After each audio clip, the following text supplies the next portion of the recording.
La habitación de las pesadillas. Un relato de Arthur Conan Doyle. Narrado por Sara Mendoza. Pero antes de comenzar, un pequeño momento para promoción. Mi libro Por cada centímetro de piel que me sobra está a la venta. Enlaces de compra en la cajita de descripción de este vídeo. Y dicho esto, comenzamos. La sala de los Mason era un aposento muy singular. En uno de sus extremos estaba amueblada con considerable lujo. Los sofás profundos, las butacas bajas y cómodas, las voluptuosas estatuillas y las ricas cortinas colgando de pesados y ornamentales biombos de metal conformaban un marco perfecto para la encantadora mujer que era la dueña de la casa. Mason, un joven pero acaudalado hombre de negocios, claramente no había escatimado esfuerzos ni gastos para satisfacer cada deseo y capricho de su bella esposa. Era natural que actuara así, ya que ella había sacrificado mucho por él. La bailarina más famosa de Francia, heroína de una docena de romances extraordinarios, había renunciado a su vida de brillantes placeres para compartir el destino del joven estadounidense, cuyos austeros modos diferían tanto de los suyos. En todo lo que la riqueza podía comprar, él intentaba compensar lo que ella había dejado atrás.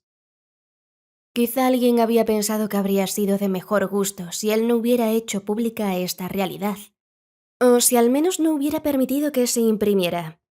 Pero salvo por algunas peculiaridades personales de este tipo, su conducta era la de un esposo que nunca, ni por un instante, dejaba de ser amante.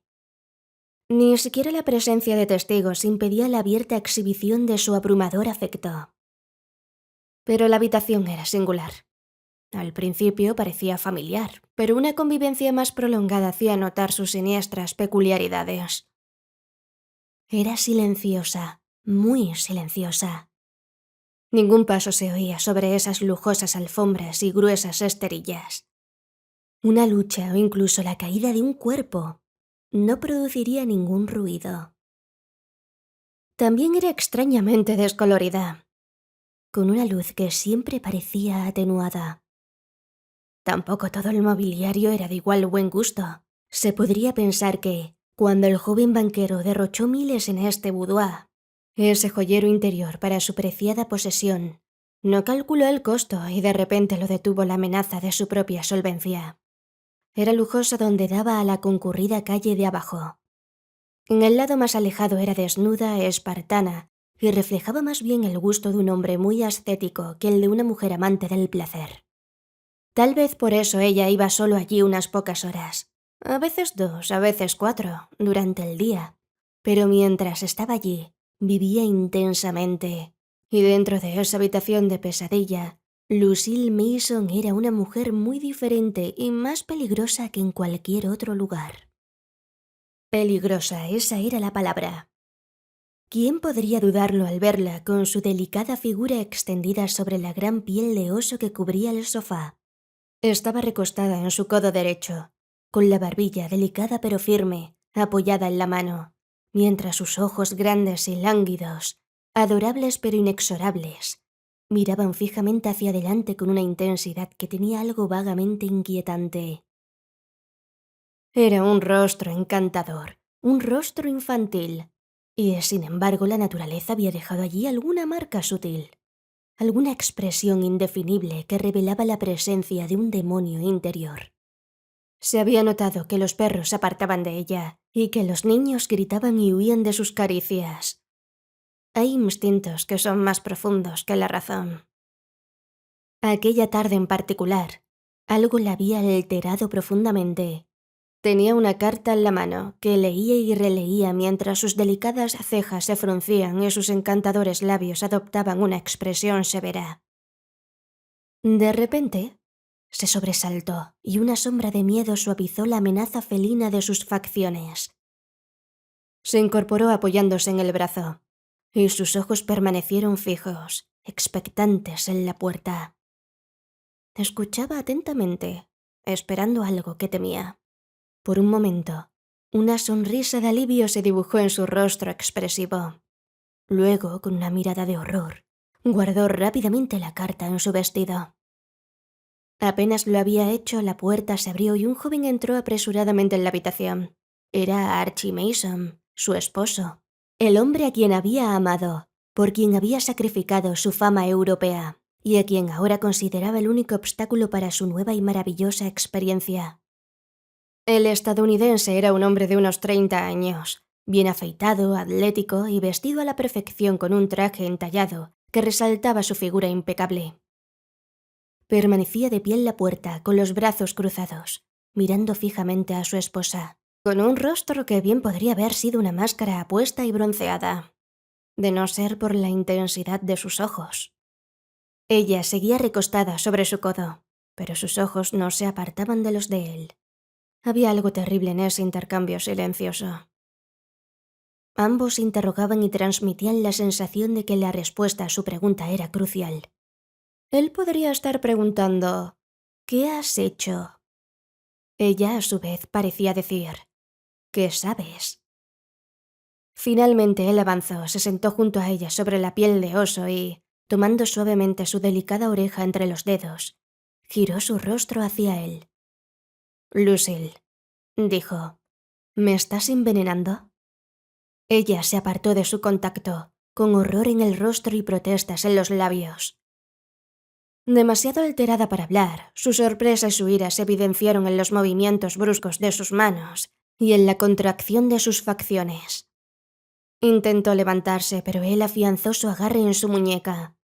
De nuevo le hizo una pregunta, pero esta vez su significado se volvió aún más ominoso. «Lucille, ¿por qué me estás envenenando?» «Estás loco, Archie, loco», jadeó ella. Su respuesta le heló la sangre. Con los labios pálidos entreabiertos y las mejillas descoloridas, solo pudo mirarlo en silencio e impotente mientras él sacaba de su bolsillo un pequeño frasco y lo sostenía frente a sus ojos. «Es de tu joyero», exclamó él. 2 veces intentó hablar, pero no pudo. Al final las palabras salieron lentamente, una a una, de sus labios convulsionados. «Al menos nunca lo utilicé». Nuevamente su mano buscó en el bolsillo. De allí sacó una hoja de papel que desplegó y sostuvo frente a ella. «Es el certificado del Dr. Angus. Indica la presencia de 12 granos de antimonio. También tengo la declaración de Duval, el químico que lo vendió». Su rostro era terrible de contemplar. No había nada que decir.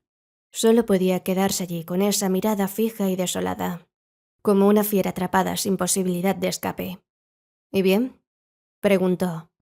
No hubo respuesta, solo un gesto de desesperación y súplica. «¿Por qué?», dijo él. «Quiero saber por qué». Mientras hablaba, su mirada captó el borde de la carta que ella había guardado en su pecho. En un instante él la arrancó de allí. Con un grito de desesperación ella intentó recuperarla, pero él la mantuvo alejada con una mano mientras leía rápidamente su contenido. «Campbell», jadeó. Fue Campbell. Había recuperado el valor. Ya no tenía nada que ocultar. Su rostro se endureció con determinación y sus ojos se volvieron tan mortales como dagas. «Sí», dijo ella. «Es Campbell». «Dios mío, Campbell, de entre todos los hombres». Se levantó y caminó rápidamente por la habitación. Campbell era el hombre más admirable que jamás había conocido. Un hombre cuya vida entera había sido un largo historial de abnegación, valentía y todas las cualidades que distinguen a un elegido. Sin embargo, también él había caído víctima de esta sirena, y había descendido hasta tal punto que traicionó, al menos en intención si no en acto, al hombre cuya mano estrechaba en señal de amistad. Era increíble y, sin embargo, ahí estaba la apasionada y suplicante carta, implorando a su esposa que huyera y compartiera el destino de un hombre sin un centavo. Cada palabra de la carta demostraba que Campbell, al menos, no pensaba en la muerte de Mason, lo que habría eliminado todas las dificultades. Aquella diabólica solución había sido fruto de la profunda y perversa mente que acechaba en esta perfecta morada. Mason era un hombre entre un millón, un filósofo, un pensador, con una amplia y profunda simpatía por los demás. Por un instante su alma había quedado sumergida en la amargura. Durante ese breve período, podría haber matado tanto a su esposa como a Campbell y haber ido a su propia muerte con la mente serena de quien siente haber cumplido con su deber. Pero ya, mientras recorría la habitación, pensamientos más suaves comenzaban a prevalecer. ¿Cómo podía culpar a Campbell? Él conocía el absoluto hechizo de esa mujer. No era solo su extraordinaria belleza física. Poseía un poder único para aparentar interesarse por un hombre, adentrarse hasta su conciencia más íntima, penetrar en esas partes de su naturaleza demasiado sagradas para el mundo, y parecer estimularlo hacia la ambición e incluso hacia la virtud. Justo ahí residía la astucia mortal de su red. Recordó cómo había sido en su propio caso. Ella era libre entonces, o eso creía él, y pudo casarse con ella. Pero supón que no hubiera sido libre. Supón que hubiera estado casada, y supón que se hubiera adueñado de su alma de la misma manera. ¿Se habría detenido ahí? ¿Habría podido apartarse con sus deseos insatisfechos? Debía admitir que, con toda su fortaleza de Nueva Inglaterra, no lo había logrado. ¿Por qué entonces debía sentirse tan amargado hacia su desafortunado amigo, que estaba en la misma situación? Era compasión y simpatía lo que sentía por Campbell al pensar en él. ¿Y ella? Allí yacía en el sofá, una pobre mariposa rota, con sus sueños dispersos, su plan descubierto y su futuro oscuro y peligroso. Incluso para ella, siendo una envenenadora, su corazón se ablandó. Él conocía algo de su historia. La había visto crecer como una niña consentida desde su nacimiento, indómita, sin límites, logrando siempre todo gracias a su inteligencia, su belleza y su encanto. Nunca había conocido un obstáculo, y ahora uno se había interpuesto en su camino, y ella, loca y perversamente, había intentado eliminarlo. Pero si había querido eliminarlo, ¿no era eso en sí mismo una señal de que él no había estado a la altura, de que él no era el hombre capaz de darle paz mental y satisfacción del corazón? Él era demasiado severo y reservado para esa naturaleza alegre y voluble.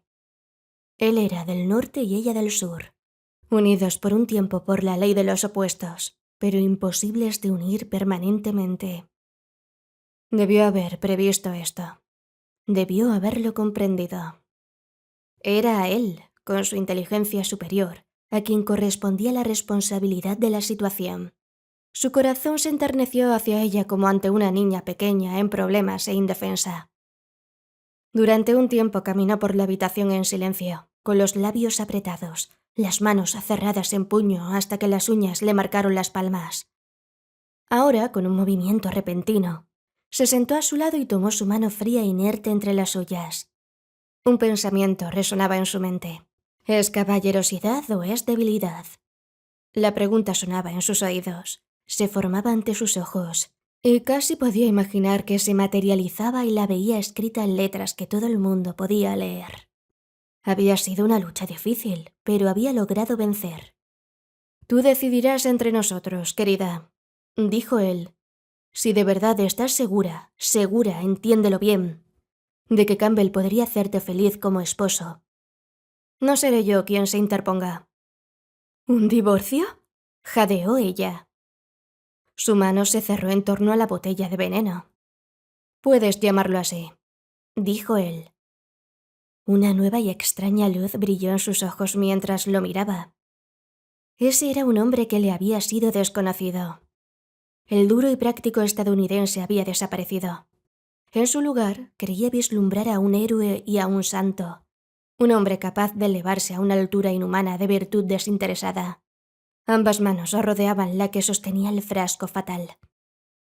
«Archie», exclamó ella, «tú podrías perdonarme incluso eso. Después de todo, no eres más que una niña mimada y caprichosa». Sus brazos estaban extendidos hacia él cuando se oyó un golpecito en la puerta, y la empleada entró, moviéndose de esa manera extraña y silenciosa que caracterizaba todo en aquella habitación de pesadilla. Traía una tarjeta en la bandeja. Ella la miró. Capitán Campbell, no pienso recibirlo. Mason se levantó de un salto. Al contrario, es muy bienvenido. Hazlo pasar de inmediato. A los pocos minutos, un joven soldado alto y de piel bronceada fue conducido a la habitación. Entró con una sonrisa en su agradable rostro. Pero cuando la puerta se cerró tras él y los rostros que tenía delante retomaron sus expresiones habituales, se detuvo indeciso y miró de uno a otro. ¿Y bien?, preguntó él. Mason dio un paso adelante y le puso la mano sobre el hombro. No guardo rencor, dijo él. ¿Mala fe? Sí, lo sé todo. Pero yo podría haber hecho lo mismo si la situación hubiera sido al revés.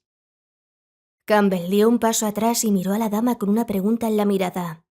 Ella asintió y, con gracia, se encogió de hombros. Mason sonrió. No tienes que temer que esto sea una trampa para obtener una confesión. Hemos hablado francamente sobre el asunto. Mira, Jack, siempre fuiste un buen deportista.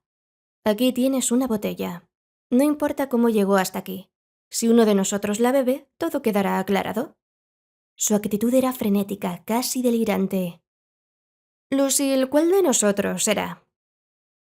Había una extraña fuerza actuando en la habitación de pesadilla.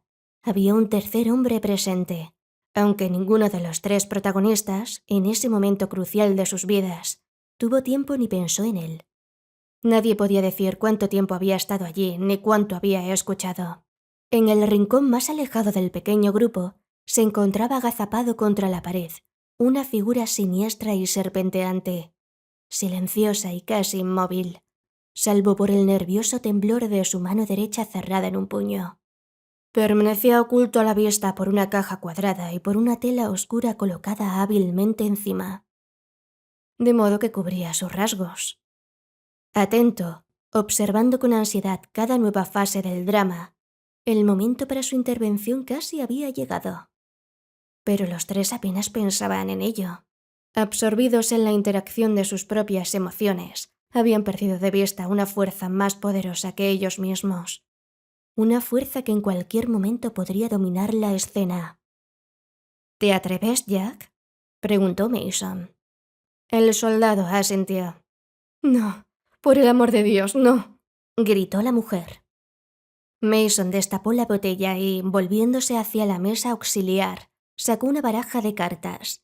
Colocó tanto las cartas como la botella una junto a la otra. No podemos dejarle esa responsabilidad a ella, dijo él. Vamos, Jack, lo decidiremos al mejor de tres. El soldado se acercó a la mesa y rozó con los dedos las cartas fatales. La mujer, apoyando el rostro en una mano, se inclinó hacia adelante y observó con ojos fascinados. Entonces, y solo entonces, se cerró el pestillo. El desconocido se puso de pie, pálido y serio. Los tres advirtieron su presencia de repente y lo miraron con expectación en los ojos. Él les devolvió la mirada con frialdad, tristeza y un cierto aire de autoridad. ¿Cómo está?, preguntaron todos al unísono. Horrible, respondió. Horrible. Mañana volveremos a grabar todo el rollo. Fin.